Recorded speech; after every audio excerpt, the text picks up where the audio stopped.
হচ্ছে দোয়া পড়া। কি পড়া? দোয়া দুইটা হতে পারে, একটা হলো আল্লাহুম্মা সাইয়্যিবান নাফিআ, আল্লাহুম্মা সাইয়্যিবান, বুখারী শরীফে আছে। অর্থাৎ যদি বৃষ্টি যদি স্বাভাবিকভাবে থাকে তাহলে পড়তে হবে আল্লাহুম্মা সাইয়্যিবান নাফিআ। আর যদি অতিরিক্ত পানির কারণে ঘরের সামনে পানি জমে থাকে বা ঘূর্ণিঝড় এরকম যদি হয় তাহলে পড়তে হবে আল্লাহুম্মা হাওয়া আলাইনা ওয়ালা আলাইনা, আল্লাহুম্মা হাওয়া আলাইনা ওয়ালা আলাইনা। হে আল্লাহ, আপনি আমাদের এই গ্রামের মধ্যে না দিয়ে অন্য পাশে দেন। অন্য পাশে তার উদ্দেশ্য এটা নয় যে মাইদের আশপাশে দেন না, অর্থাৎ যেখানে মানুষের বসতি নেই ওই জায়গার মধ্যে দেন। অর্থাৎ মরুভূমি যে সমস্ত জায়গাগুলো আছে ওখানে দেন। রাসূল এই দোয়া পড়েছেন, এক সময় বৃষ্টি হচ্ছিল না মদিনা শরীফের মধ্যে। হঠাৎ করে দোয়া পড়ার সাথে সাথেই মসজিদে প্রবেশ করলেন, সাথে সাথে বৃষ্টি শুরু। এরপর সাহাবায়ে কেরাম বললেন, হুজুর বৃষ্টিতে এত বেশি হয়ে গেছে আমরা এখন যেতে পারছি না। রাসূল আবার দোয়া করলেন আল্লাহুম্মা হাওয়া আলাইনা ওয়া আলাইনা, সাথে সাথে বৃষ্টি চলে গেছে। এবারে এক নম্বর যেটা কাজ আমরা আমল করব, এটা হলো এক নম্বর আমল। দুই নম্বর আমল হচ্ছে যে বৃষ্টি যখন হবে, প্রচন্ড বৃষ্টি যখন হবে তখন বৃষ্টির সময় আল্লাহ তাআলার আযাবকে ভয় করা। তার আযাবে বৃষ্টির মাধ্যমে একটা জাতিকে ধ্বংস করেছে, আপনারা জানেন তো।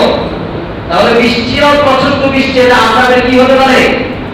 কারণ হতে পারে। এটা হলো দুই নম্বর আমল। তিন নম্বর আমল হচ্ছে যে বৃষ্টির সময় রহমত করা। কি বলা? বৃষ্টি যখন পড়বে তখন কি বলা? এগুলো বুখারী মুসলিমের দ্বারা প্রমাণিত। কি বলা?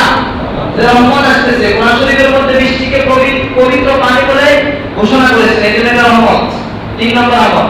চার নম্বর আমল হচ্ছে যে বৃষ্টি যখন হবে তখন এটা বলা যে মুতিরনা বিফাদলিন মিনাল্লাহি ওয়া রাহমাতিহি। হে আল্লাহ, আপনি তো বৃষ্টি দিয়েছেন আপনার ফজল ও করমে, অর্থাৎ আপনার বিশেষ অনুগ্রহের ভিত্তিতে আমরা বৃষ্টি পেয়েছি। এবার এটা বাংলাতে বলতে হবে। পাঁচ নম্বর হচ্ছে যে বৃষ্টি যখন হবে তখন বৃষ্টির পানিতে হালকা শরীরকে ভিজানো, এটা সুন্নাত। এটা কি সুন্নাত? এটা তো বিরোধী লোক যে হুজুর আপনারা এখন সর্দি কাশির ব্যবস্থা করতেছেন না, এমন ভাবে ভিজবো না যে ভিজার কারণে আমাদের সর্দি কাশি হয়। রাসূল এটা করেছেন, বৃষ্টির পানি হালকা লাগানো, এটা হচ্ছে সুন্নাত। ছয় নম্বর আমল হচ্ছে যে বৃষ্টির সময় দোয়া করা। বৃষ্টির সময় দোয়া করা। কি করা? তবে দোয়ার আগে নামাজ আদায় করা। কি করা? অনেক হাদিস দ্বারা প্রমাণিত যে প্রচন্ড বৃষ্টির সময় সাহাবায়ে কেরাম ঘর থেকে মসজিদে চলে আসতেন নামাজ পড়ার জন্য। এখন দেখা যায় যে বৃষ্টির সময় আমরা ঘর থেকে মসজিদে আসতে কষ্ট হয়। ঘর থেকে কি এখন যদি বলি তাহলে এটা লজ্জার বিষয়। যদি মুহাদ্দিস সাহেবকে যদি বলি যে আজকে ফজরের সময় মুসল্লি কয় করেছে, হ্যাঁ, নাউযুবিল্লাহি মিন যালিক, সবাই পড়েন না?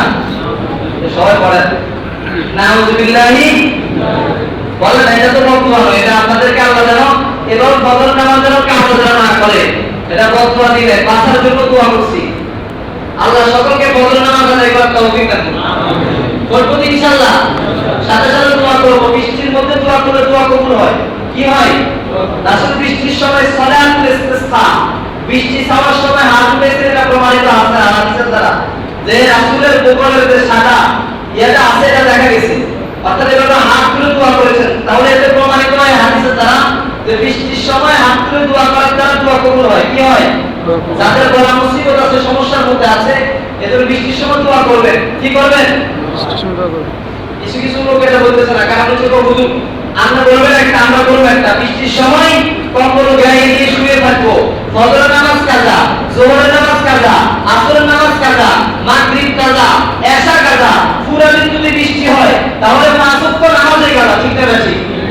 তাহলে বৃষ্টির সময় কি করব?